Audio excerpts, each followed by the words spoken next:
لیکن اگر فرض کریں کہ کسی جگہ سسٹم آپ کے خلاف ہو گیا ہے تو پھر وہ سسٹم آپ کے ساتھ وہی کرے گا جو اس سے پہلے میاں نواز شریف کے ساتھ ہوا تھا، جو محترمہ بینظیر بھٹو کے ساتھ ہوا تھا، جو آصف علی زرداری کے ساتھ ہوا تھا، اور جو اس وقت عمران خان کے ساتھ ہو رہا ہے۔ میں دوبارہ یہ کہتا ہوں کہ میرا تجربہ نہ ہونے کے برابر ہے، 33 ایئر کسی بھی فیلڈ کے اندر کو بہت زیادہ ٹائم نہیں ہوتا۔ اس کے اندر جو میں نے ہوتا ہوا دیکھا ہے وہ بڑا حیران کن ہے کہ ایک وقت میں محترمہ بینظیر بھٹو کو سیکورٹی تھریٹ قرار دیا گیا تھا، پھر پیپلز پارٹی کی 3 بار گورنمنٹس آ چکی ہیں، وہی سیکورٹی تھریٹ اور وہی گورنمنٹس آئیں، پھر سیکورٹی تھریٹ، پھر کرپشن کے چارج، پھر وہی گورنمنٹ۔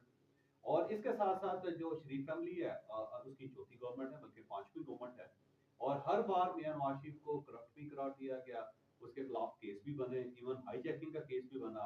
ان کو ملک سے باہر بھی بھیج دیا گیا، ان کو عمر قید بھی ہو گئی،